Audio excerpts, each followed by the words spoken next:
नमस्कार, मी ईशा जगताप. हितगुजमध्ये आपलं स्वागत आहे. या विशेष कार्यक्रमातून आपण तज्ज्ञ डॉक्टरांकडून मिळवतो विविध आजारांविषयी आणि त्यांवरील उपचारांविषयी अगदी सखोल असं मार्गदर्शन. खरं तर लकवा, पक्षाघात, पॅरालिसिस ही एकाच आजाराची वेगवेगळी नावं. हा आजार नेमका आहे काय, तो कशामुळे होतो आणि त्यावर उपचार काय आहेत, याबद्दल आज आपण सविस्तर माहिती जाणून घेणार आहोत डॉक्टर राजेंद्र कडनर यांच्याकडून. नमस्कार डॉक्टर, आपल्या कार्यक्रमात खूप खूप स्वागत आहे. डॉक्टर राजेंद्र कडनर यांची आपल्याला सुरुवातीला सविस्तर माहिती जाणून घेते, कारण ती अतिशय महत्त्वाची आहे.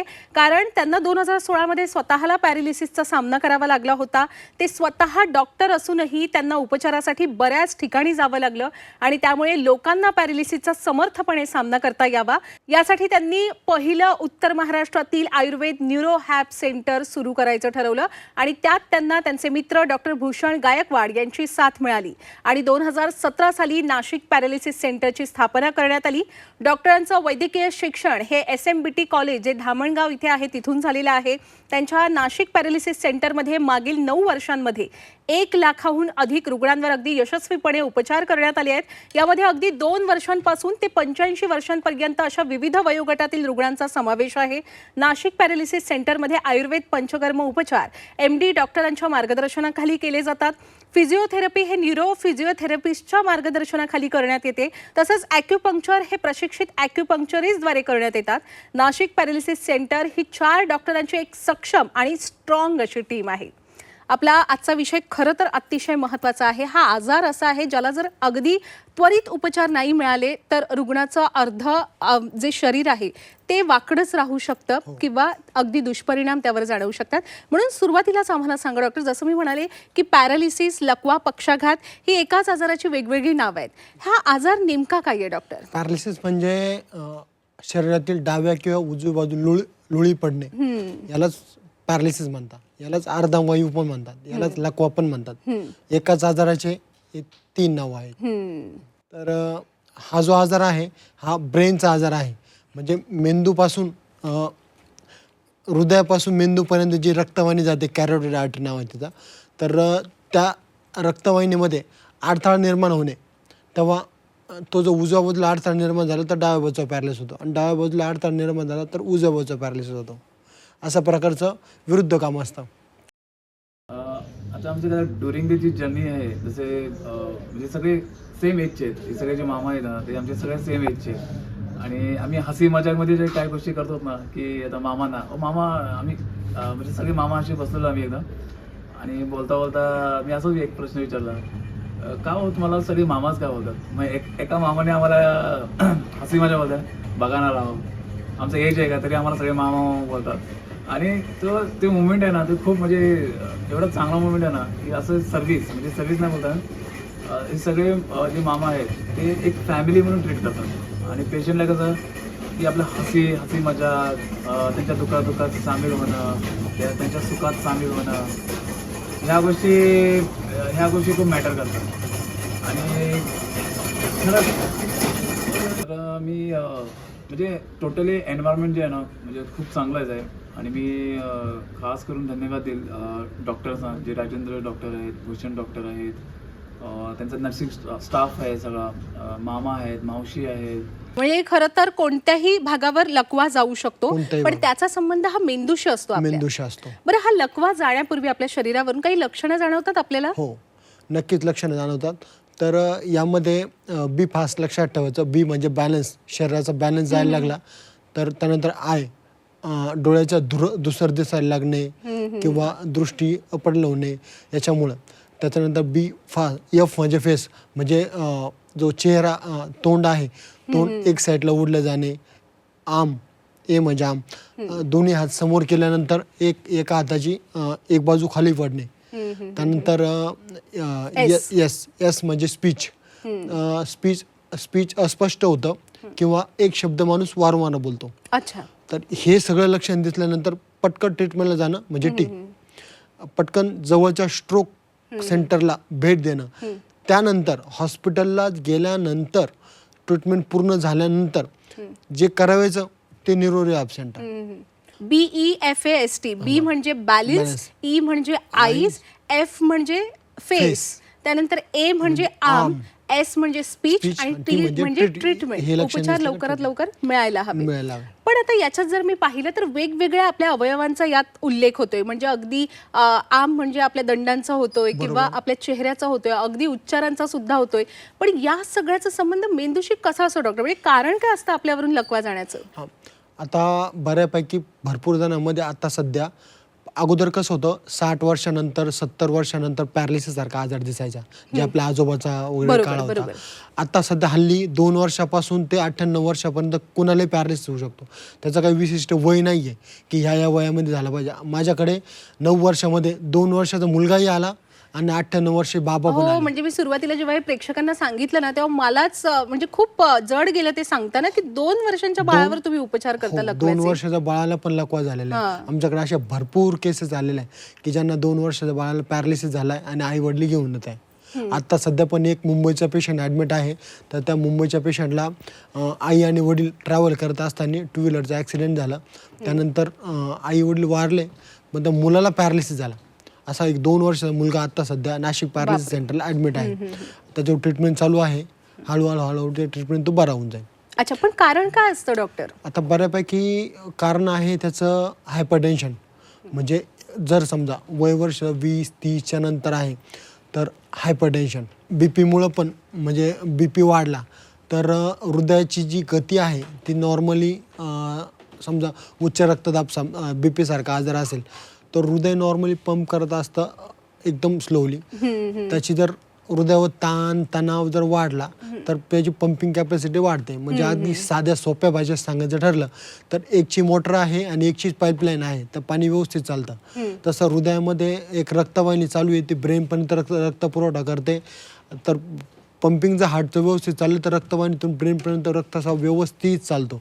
पण जर समजा तो रक्तस्राव जर हार्टची पंपिंग वाढली आणि त्या नळी रक्तवाहिनीद्वारे रक्तस्राव जोरात झाला तर मग हृदयाची गती वाढून त्यामध्ये ब्रेनपर्यंत एकतर क्लॉट जाऊ शकतो, म्हणजे इन्फॅक्ट रक्तवाहिनी आहे, रक्तवाहिनीमध्ये क्लॉट जमा होतो.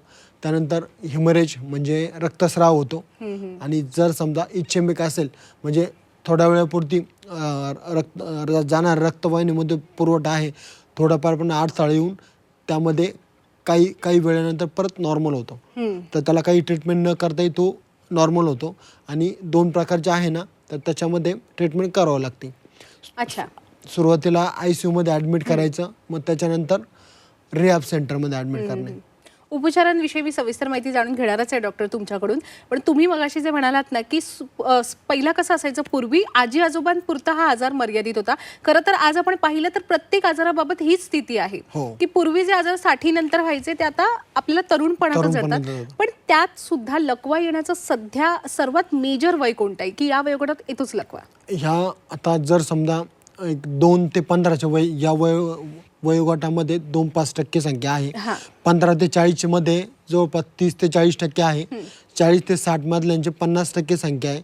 आणि बाकी म्हणजे प्रत्येक 6 सेकंदाला एकाला पॅरालिसिस होतो जगामध्ये. प्रत्येक 6 सेकंदाला एकाला पॅरालिसिस होतो. या वर्ल्ड स्ट्रोक डे होता ना तेव्हापासून प्रत्येक 6 सेकंदाला एकाला पॅरालिसिस सारखे लक्षणं जाणवतात. आकडा खूप जास्त गंभीर आहे डॉक्टर. हो. बरं, हे पॅरालिसिसचे काही प्रकार असतात वेगवेगळे की एकसारखाच पॅरालिसिस होतो सगळ्यांना? एक जो प्रकार आहे तो इच्छेमिक म्हणजे मी पहिले प्रकार सांगतो. इच्छेमिक, हिमोरेजिक आणि TIA. तर इच्छेमिक म्हणजे इन्फॅक्ट तर ते रक्ताची हृदयातून मेंदूकडे जी रक्तवाहिनी जाते तर त्या रक्तवाहिनीमध्ये रक्ताची गाठ होणे. तिचं उजव्या बाजूला झाली तर डाव्या बाजूचं अंग लुळं पडतं आणि ती गाठ जर डाव्या बाजूला झाली तर उजव्या बाजूचं अंग लुळं पडतं. अच्छा. दुसरं म्हणजे हिमोरेजिक. ते बऱ्याच वेळा अपघातजन्य पण कारण असू शकतं. म्हणजे ॲक्सिडेंट झाला, त्याच्यानंतर मेंदूला मार लागला, त्याच्यानंतर पण उजव्या किंवा डाव्या भागाची ताकद जाऊ शकते. त्यानंतर जो म्हटलं TIA तर त्याच्यामध्ये सहसा मेंदूमध्ये जी हृदयातून मेंदूकडे जाणारी रक्तवाहिनी आहे त्याच्यामध्ये तात्पुरत्या स्वरूपात अडथळा निर्माण होतो आणि तो लगेच जातो पण काही वेळानंतर. तो झाला TIA. अच्छा. आपल्या नाशिक न्यूरो रिहॅब सेंटरमध्ये कोणते कोणते उपचार केले जातात आयुर्वेदिक पद्धतीने हे जाणून घ्यायचंच आहे डॉक्टर. पण त्यापूर्वी सांगा, एखाद्या रुग्णावर जेव्हा लकवा जातो तर उपचारानंतर तो 100% पूर्ण बरा होऊ शकतो? हो. जर लवकर जसं मला स्वतःला पॅरालिसिस झाला आहे, मी पण 100% रिकवर आहे. पण याचा अर्थ असा नाही की प्रत्येकजण रिकवर झाला. आता 9 वर्षामध्ये जवळपास नाशिक पॅरालिसिस सेंटरला 1 लाखापेक्षा जास्त पेशंट होऊन गेले. आमचं सेंटर जे आहे तर ते 1 ते 1.5 एकरमध्ये आहे, पूर्ण निसर्गरम्य वातावरणात आहे. अच्छा. तर त्याचंही कारण खूप मोठं आहे, कारण की ICU मध्ये जे आवाज, टिकटिक आवाज या त्या गोष्टी, म्हणून हे सेंटर पूर्ण पुराण पद्धतीने हजारो वर्षांपूर्वी जी आयुर्वेद संकल्पना रचली होती की चिकित्सालय कसं असावं, त्याप्रमाणे नाशिक पॅरालिसिस सेंटरची रचना केलेली. म्हणजे पूर्ण झाडांमध्ये 100-200 झाडं आहे, आजूबाजूला बिल्डिंग वगैरे नाही आहे, पूर्ण शेतामध्ये आहे, 100 बेड्स आहे.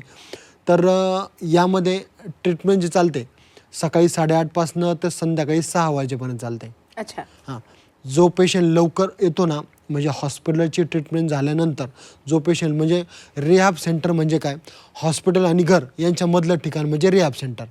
तर रिहॅब सेंटरलाच माणसाने का जावं? साधारणतः पॅरालिसिससारखा आजार झाल्यानंतर हा आजार जास्तीत जास्त दिवस जाणार, म्हणजे कमीत कमी याची रिकव्हरी 6 महिन्यापर्यंत चालते.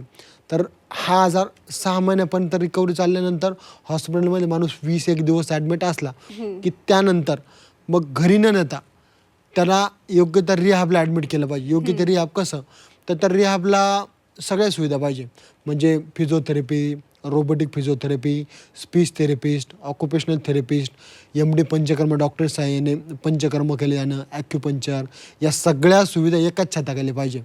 तर ते रिहॅब सेंटर. हां, बरोबर. मी असं म्हणणार नाही की नाशिक पॅरालिसिस सेंटरला जा, कुठेही जा पॅरालिसिस झाल्यानंतर, पण या सगळ्या सुविधा एकाच ठिकाणी पाहिजे. ते नाशिक पॅरालिसिस सेंटरने केलं.